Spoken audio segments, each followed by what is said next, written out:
A kind-hearted waitress feeds a hungry elderly couple on Christmas Eve. She sees the manager try to send them away without even listening properly. Two strangers shivering in thin coats on the very night when everyone talks about family and hope. Julia calls them back, serves them food with her own hands, and pays the bill with the 50 reais she had saved for her father's medicine. The next day, a gift basket mysteriously appears. 2 days later, the couple returns, quite different, asking for her by name. Before we continue, please subscribe to the channel. This greatly helps our work and allows us to bring you more powerful stories that leave a mark. Now, let's begin. Julia Azevedo was 20 years old, but her body and gaze seemed older. Not because she wanted to, but because life demanded it. She cleaned a table, wiped it, adjusted a napkin, and only stretched her fingers for a second, as if switching off a pain before it becomes a bigger problem. Pain, she knew, wasn't just discomfort. Pain meant absences from work. Absences meant overdue bills. The restaurant where Julia worked was on a busy avenue, one of those places with a window display decorated in December, twinkling lights, and a slightly crooked plastic Santa Claus near the cash register. The decorations tried to convey warmth, but the back of the dining room remained cold, especially on damp nights. The heater was old and only worked intermittently. The tables near the window received more attention. In the back sat those who went largely unnoticed. Julia knew that back area well. It was there that she felt invisible when she needed to be, and it was there that she saw others who were also invisible. She worked nights at the restaurant, and in the mornings she cleaned offices downtown. In the afternoons, when she could fit it in, she picked up deliveries through an app or helped a neighbor with ironing. Many people said, "You're a warrior," as if it were a compliment. Julia smiled politely, but inside she only thought, being a warrior is exhausting. Her father was Antonio Azevedo, known on the street as Seu Antonio do Concerto, Mr. Antonio the repairman. He had always been the kind of man who could fix anything. He repaired fans, adjusted outlets, made makeshift repairs that turned into solutions, replaced cell phone parts, fixed gate motors, the kind of things that save people's day. And they almost never received recognition, until his lungs started to fail. It wasn't sudden, it wasn't like a rushing hospital scene, it was gradual. First, he would stop mid-sentence, then he started sitting down more. Then he began walking with his hand on the wall, as if it were a habit, and the explanation was always the same: "It's just tiredness, daughter." But Julia could hear the sound of his breathing, a discreet but constant wheezing. The kind of shadow of worry. At the health center, they gave him paper after paper. They said there was a medication that was essential. It wasn't just any medication, it was a specific brand, the correct dose, on the correct day. If they delayed, he would get worse, and when he got worse, it took a long time for him to recover. They said it with a nonchalance that angered Julia. Not at the doctor, but at life. Life said these things as if they were normal. So Julia created a way to save money without succumbing to the temptation of using it first. It wasn't a bank, it was a glass jar with a lid hidden under her bed, wrapped in an old sock. Everything stayed inside. Crumpled bills, coins, tips, any amount that could be saved. At night, the clinking of coins seemed too loud, as if the silence wanted to betray hope. There were months of refusal. Refusal of snacks on the street, refusal of soda, refusal to buy a blouse, refusal to go anywhere that would cost money. Sometimes she closed her eyes and imagined the jar filling up. It was the only way to stay focused. Even so, Julia continued helping people. When the restaurant closed and the kitchen separated the leftovers, she didn't let it go to waste. She took the containers, fitted the lids, and arranged them in double bags. Then she would walk to a square near a bus stop, where some boys and a lady always hung around. It wasn't a direct request, it was waiting, a glance that shifted before asking. Julia handed over the bag without a speech, without moralizing, without a, "Here you go." She did it as if she didn't want anyone to feel humiliated or indebted. She was afraid of turning kindness into a scene. A boy had once asked, "Miss, why do you always do this?" Julia answered in the simplest way, "Because today I can." And like a mother without being one, she even pointed out, "Tie your shoelace before you eat." He rolled his eyes, but tied it and ate. On Christmas Eve, finally, the jar reached 50 rares. Julia counted carefully twice, smoothed the bills on the bed, as if that could hold on to fate. I'll get the medicine tomorrow morning, she promised herself. Tomorrow morning, at the restaurant, the manager Rogério was especially unbearable that day. He was wearing a tight red sweater, the kind that makes you even more irritable because nothing is comfortable. He walked around as if the movement was his own doing. Come on, everyone, today's a good day, he said loudly. This end of year will pay your rent. As if paying rent were a prize and not a monthly obligation. When Julia passed by him, he spoke without really looking. Smile, Julia. Happy tipper for us. She smiled anyway. Not for him, she smiled for the couple at table 6, sharing a slice of cake with affection. She smiled for the girl in the kitchen singing softly, out of tune, without shame. She smiled because if she didn't smile, the night would weigh heavily. Around 9, the door opened. The cold wind entered and ran across the floor, that kind of cold that makes you want to cradle your neck. People looked. Julia looked too. An elderly couple stopped at the entrance. They weren't dirty, they weren't neglected, but they were frail. The man's shoulders were hunched, as if he had become accustomed to expecting a bad response. The woman held his arm firmly and gently stroked the fabric of his coat, a repetitive, automatic gesture she'd repeated for years. The clothes were clean, but too thin for that night. They didn't seem homeless, they seemed in the middle of nowhere. And Julia knew that the middle of nowhere is where people become invisible. Rogério saw it immediately, in his own way. First shoes, then hands, then face, as if it were a calculation. He didn't lower his voice. It's full here, not today. Christmas Eve, do you understand? Quote, 3 empty tables near the window. The woman tried to speak, then stopped. The man simply nodded and began to turn away without arguing, without insisting. Someone at the counter murmured a little something, another short laugh, and fell silent when no one joined in. Julia felt that tightness in her chest, the same tightness she felt when her father coughed and said, "It's okay." The same tightness of someone who knows that life doesn't give everyone a choice. She took a firm step forward. "Let me take care of it." Rogério turned quickly. "Julia, no, we're not a shelter." She didn't argue, didn't look at him. She looked at the woman and spoke gently, as if it were the most normal thing in the world. "Come with me, there's a table back here where it's warmer." Quote, the woman's eyes widened as if it were an expensive gift. They went slowly. The man sat down carefully. His knee cracked and he made a quick grimace, quickly disguising it. They didn't even open a menu. Julia brought soup first, then bread, then a simple dish, one of those that doesn't impress, but comforts. The couple ate hurriedly at first, as if afraid someone would kick them out at any moment.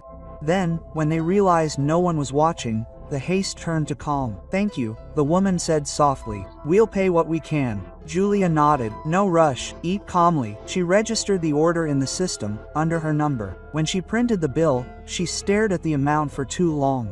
Her mind went straight to the jar, to the smooth notes on the bed, to the promise. 50 rallies, medicine in the morning. Rogério passed by and spoke softly, without fanfare, but with a threat. "Don't do that, I won't cover for you." Julia swallowed hard. But even so, she went to the cupboard. The little door seemed to scream. She pulled out the sock, opened it, counted once. Her hand trembled, then steadied. At the checkout, she placed the notes on the counter. The drawer closed with a heavy sound. Finally, she took the receipt to the couple's table. "It's settled," she said as if she were saying, "It's going to rain." The man stared at Julia differently, as if seeing her for the first time. The woman's eyes filled with tears, but she didn't cry. "You didn't need to," she tried. Julia shrugged. "It's Christmas." They left holding the bag as if it were more than just food. Julia watched them disappear into the night and felt an emptiness open inside, followed by a quiet fear. Her cell phone vibrated with a reminder from the clinic. "Pick up medication tomorrow." She turned the screen face down, took a breath, and went back to work. The restaurant returned to its normal noise. Dishes, orders, coffee. Rogério passed by her without saying anything. That hurt more than a scolding. It was as if he wanted to punish her without having to speak. Julia finished her automatic shift, repeated the order, cleaned the table, delivered the coffee, smiled when she needed to. Inside, it felt like her mind was elsewhere. When she closed, she walked home. The cold penetrated her coat and woke her body. She accepted that cold as company, because it demanded nothing. At home, the kitchen light was on. Seu Antonio was sitting, mug in hand, shoulders slumped, and that careful smile meant not to worry. "Did you eat?" he asked. "I ate," she answered too quickly. She slowly put down her bag, heard his breathing, heavier, just a little, enough to startle her. That night, Julia didn't sleep well. She spent the hours counting, listening to every cough from the next room as if it were a warning. She promised herself she would find a way. She always did, but now it seemed more difficult. Tomorrow came early. Before brushing her teeth, Julia called the clinic. It went to voicemail. She hung up without leaving a message. She already knew the answer. At work, nothing changed. Ruggiero complained about the stock. A client joked with her, asking if she smiled in her sleep. Julia smiled the same way. It was what they expected of her. 2 days passed. No correction from the universe, no unexpected help. Julia began to think that kindness had been just that, a nice gesture that ends at the same point. Until one slower afternoon, she saw a basket near her work area. Fruit, bread, simple things, neatly arranged, and an envelope attached to the side. She looked around confused. "Whose is this?" The kitchen worker shrugged. "It was already there when I arrived. I thought it was yours." Quote, in the envelope, a card without a signature, just a phrase in neat handwriting. "Thank you for seeing us." Julia stood there longer than she should have, gripping the basket handle tightly, as if it were all too real. Ruggiero saw and let go. "Don't be silly, it must be people from the church." Quote, Julia nodded, but felt it wasn't that. It didn't seem like ordinary charity. It seemed like something that hadn't yet been finalized. That night, her father's breathing worsened. Julia sat beside him, held his hand, and feigned calm until he fell asleep. Then she rested her forehead on the edge of the bed and let the weariness wash over her. For a second, she wondered if she had made the wrong choice, if that money couldn't have saved her father more than it had saved 2 strangers. Guilt tried to creep in, but Julia pushed it away, because deep down she knew, if she hadn't done what she did, she wouldn't be herself. A week passed. Then, on an ordinary day, the restaurant's doorbell rang. Julia was serving coffee when she looked up and froze. The couple was there again, but now it was different. It wasn't ostentation, it wasn't glamorous richness, it was something else. The coats hung just right.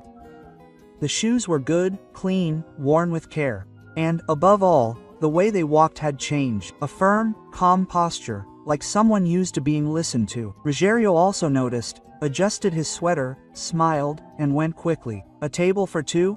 They refused. The man spoke in a firm, polite voice. "We came to speak with Julia." The manager's smile faltered. "She's busy." The woman looked over him and found Julia at the back of the room. She smiled with the same gentleness as before, but now with weight. "Of course, we'll wait." Quote, Ruggiero hesitated and pointed to Julia with an impatient gesture. "Come on, and quickly." Julia went slowly. Her heart beat more from confusion than hope. "Hi," the man pointed to an empty table. "Can we talk?" They sat down. Julia stood for a moment, unsure where to put her hands. The woman placed a thin folder on the table. "We owe you an explanation," the man added. "It's not just an obligation. We need to be fair." Quote, they first spoke of an organization, an old, discreet project that paid for treatment, invested in schools, helped clinics, did the kind of thing that doesn't make headlines. They didn't dramatize, they spoke like people accustomed to solving problems. Then came the part that left Julia speechless. "We did a test," the woman said. "For months, we went to places where kindness is costly, where nobody is filming, where being good is hard work. We observed." Quote, Julia frowned. "But why?" The man clasped his hands, looking directly at her. "We're old, we don't have children, and we needed to know who would choose compassion when it meant losing something."